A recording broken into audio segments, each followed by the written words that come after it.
Late one evening, in a quiet countryside village, a group of stray dogs started digging near an old oak tree. The ground was damp from recent rain, but they didn't stop. Their paws tore through the earth with urgency, as if they knew something was buried beneath. The villagers, curious about the commotion, gathered around, watching in silence. At first, they thought the dogs were searching for food or chasing after a scent. But as the hole grew deeper, something unexpected came into view: a wooden coffin, old and worn, barely held together by rusted nails. A chill ran through the crowd. Who had buried this coffin here, in a place where no graves were supposed to exist? An eerie silence fell over the gathering as a few brave men stepped forward. The wood creaked under their touch, fragile from years underground. The mayor, an elderly man with deep lines on his face, exchanged nervous glances with the others. "We should leave it alone," he muttered, but no one moved. Curiosity had taken hold. With trembling hands, one of the men pried the lid open. The moment it cracked apart, a rush of cold air escaped, as if the coffin had been sealed for far too long. People leaned in, holding their breath. And then they saw it. The gasps spread like wildfire. Eyes widened in disbelief. Some stumbled back, whispering prayers under their breath. What lay inside defied all logic, all reason. The body was there, perfectly preserved, as if time had never touched it. The skin was smooth, the clothes untouched by decay. It was as if the person had just been placed there moments ago. A woman in the crowd clutched her scarf, her voice barely above a whisper. "That's impossible," she said. "This grave is ancient. But the body, it looks alive." More murmurs rippled through the crowd. Some swore they saw the fingers twitch. Others felt a sudden chill, as if unseen eyes were watching them.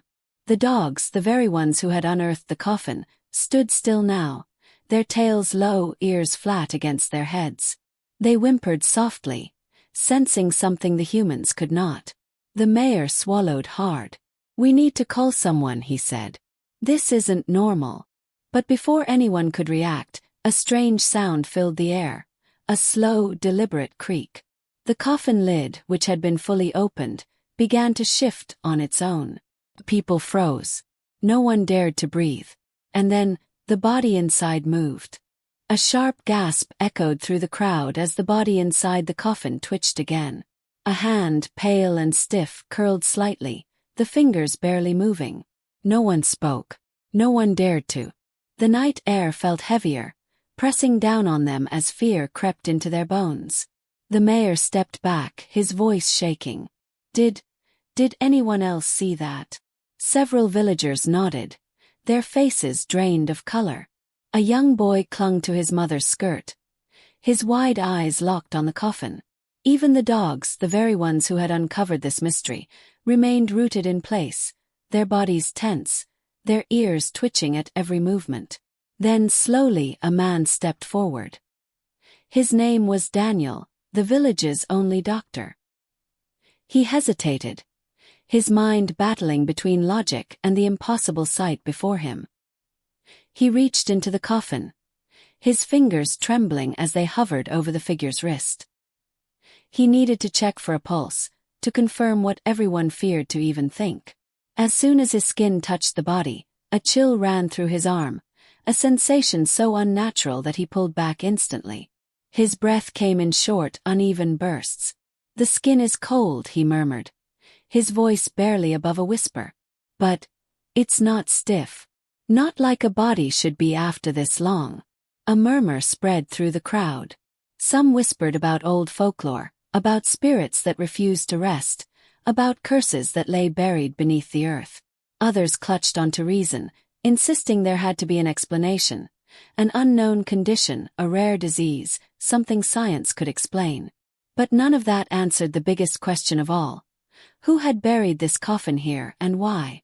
An elderly woman, her face etched with deep wrinkles, stepped forward from the crowd. Her name was Edith, the oldest living resident of the village. She had seen things, heard stories passed down through generations. She clutched her shawl tightly around her shoulders, her eyes filled with something that was not quite fear, but not quite understanding either. "This land," she whispered, her voice hoarse. "It was never meant to be disturbed." The crowd turned to her, waiting for her to continue. She hesitated before speaking again. "Many, many years ago there were rumors. A family. They lived on this land, but one by one they vanished. No graves were ever marked. No bodies were ever found." A shiver ran through the villagers. No one had heard of this before. Or if they had long forgotten. Daniel swallowed hard.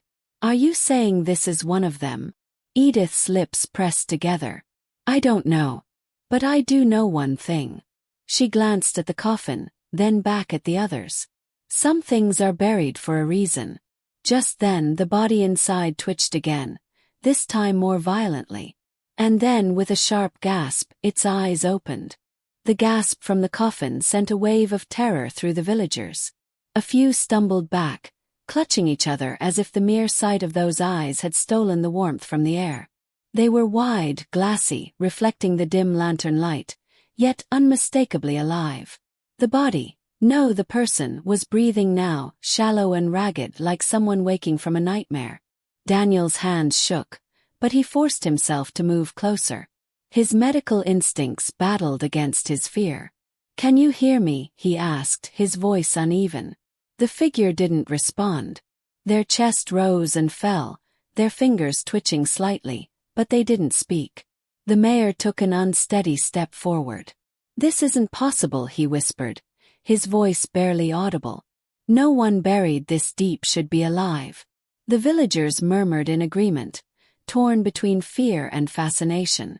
Some wanted to flee, to pretend they had never seen this. Others, like Edith, stood rooted in place, their expressions unreadable. Then, without warning, the figure inside the coffin let out a slow, rasping breath. Their lips parted, but the sound that emerged was nothing like a word, more like a broken whisper, something ancient and heavy.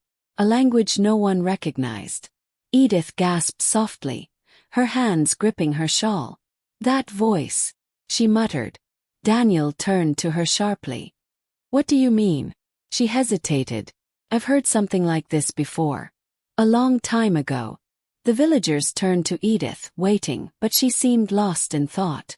Meanwhile, the figure in the coffin slowly moved again, their fingers pressing against the wooden sides as if trying to remember how to use their own body.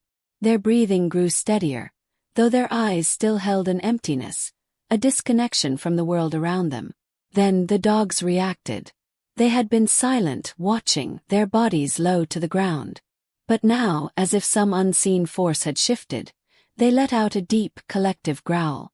Not the kind that came from fear but warning. Their hackles rose, their teeth bared. The largest of them, a black dog with piercing yellow eyes, stepped forward and barked, loud and forceful. The sound shattered the stillness. The figure in the coffin flinched violently, their body jerking upright in an unnatural way, as if something inside them had been startled awake.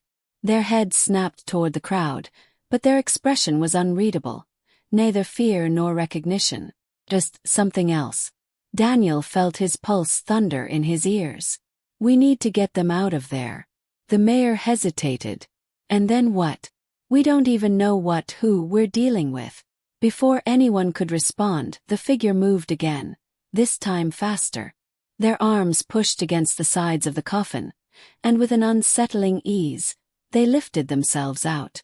Their movements were stiff but deliberate, their gaze sweeping across the faces of the villagers as if searching for something. Then, for the first time, their lips formed words. A single sentence. A voice hoarse yet filled with something unshakable. "Where is the rest of my family?" A heavy silence fell over the village square. No one moved. No one spoke. The figure's voice, dry, uneven, but unmistakably real, hung in the air like a question that no one wanted to answer. Daniel swallowed hard, his mind racing. The rest of their family. His gaze flickered toward Edith, hoping she would have something, anything, to explain this. But she only tightened her shawl around her shoulders, her lips pressed into a thin line. She knew something. The mayor found his voice first. Who are you?" he asked, though his voice lacked the confidence of a leader. The figure slowly turned their head toward him, blinking as if trying to focus. Their face, though eerily preserved, carried a distant emptiness, as if they were not entirely here. "I don't remember," they whispered. Then a flicker of something passed through their eyes. "But I know they were taken." The villagers exchanged nervous glances. Taken. What did that mean? Edith finally stepped forward, her voice hushed but firm.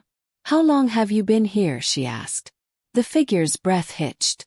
Their hands twitched at their sides, fingers curling slightly, as if grasping at a memory just out of reach. "I don't know," they murmured. "But I can hear them." Chill ran through Daniel. "Hear who?"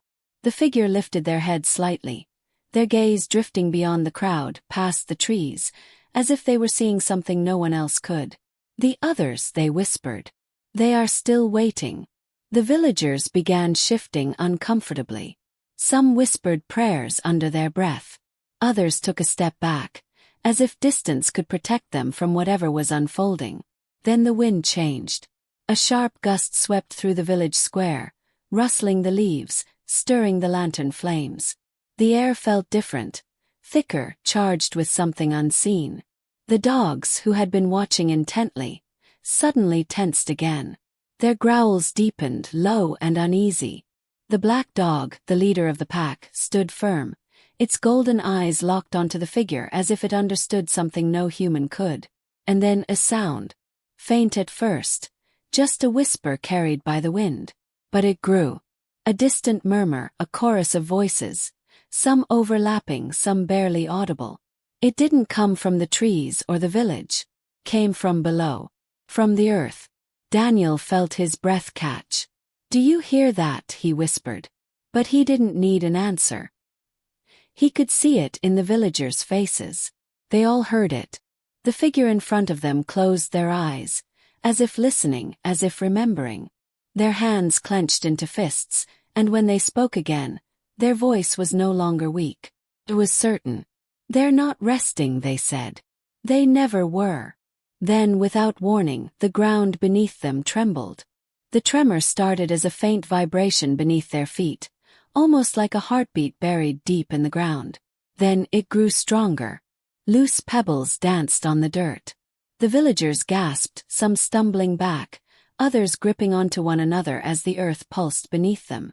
Daniel's mind screamed for reason, for some logical explanation, but nothing about this was natural. His eyes darted to the coffin, now empty, as if whatever force had held this figure down was finally breaking free. The dogs barked wildly, their fear turning into frantic warning.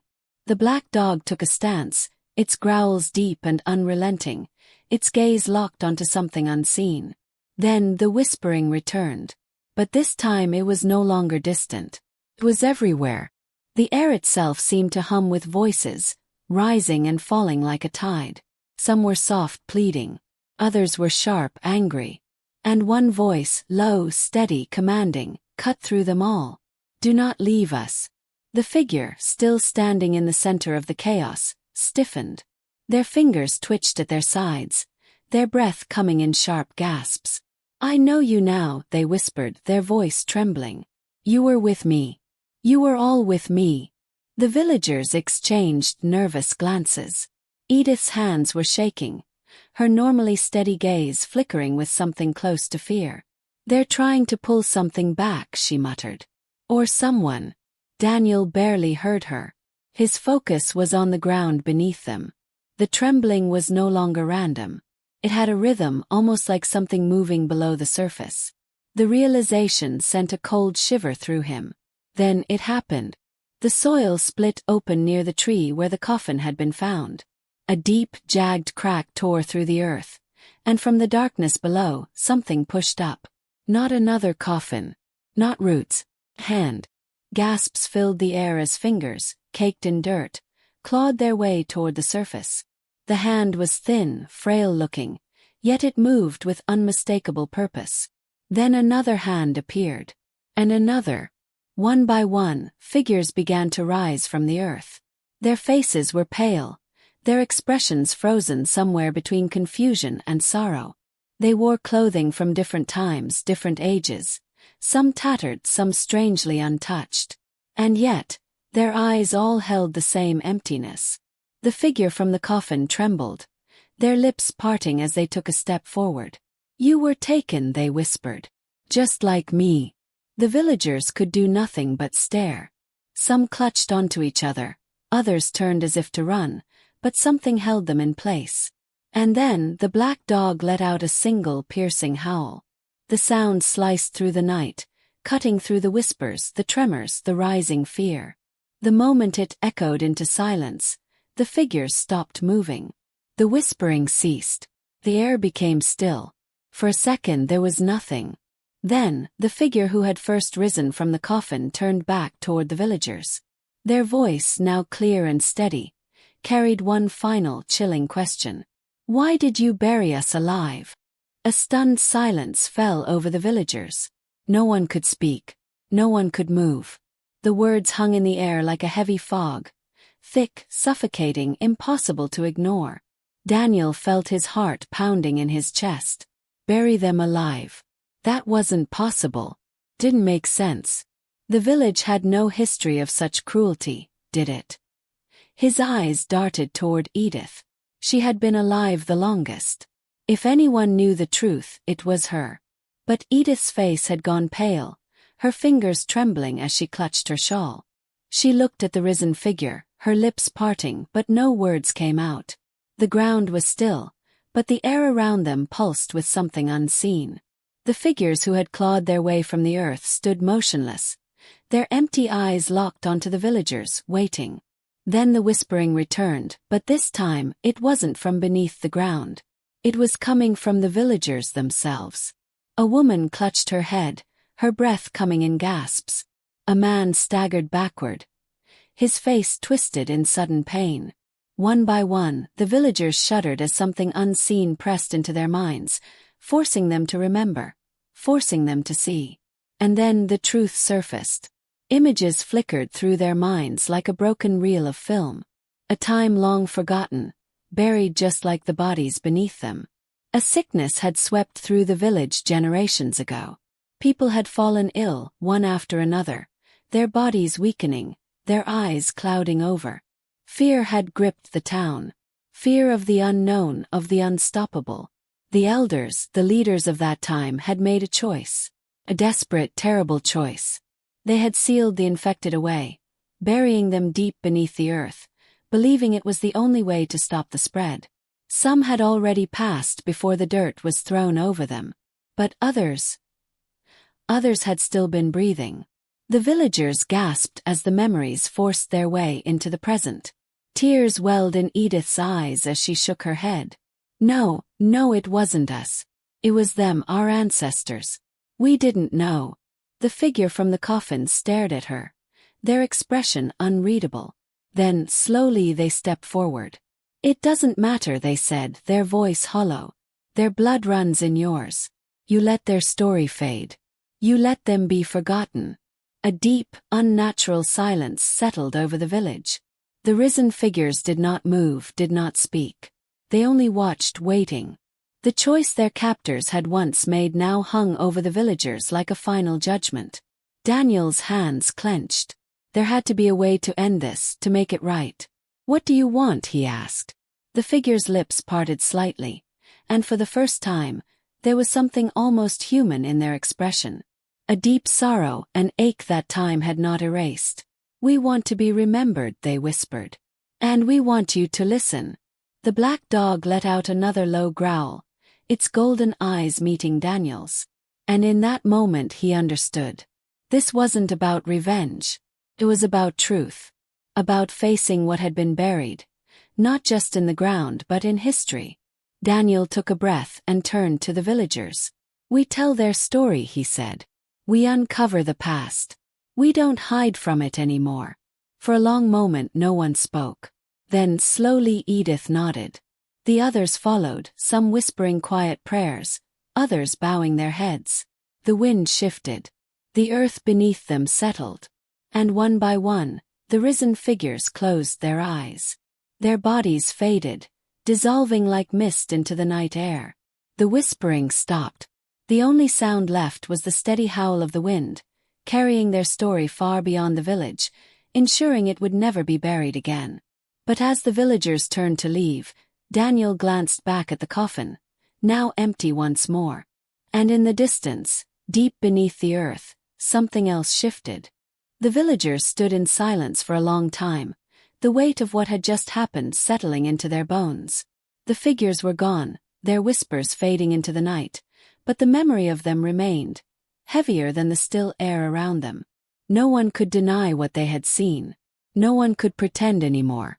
Edith wiped at her damp eyes, her hands trembling as she turned to Daniel. "We have to make it right," she said softly. "We can't let them be forgotten again."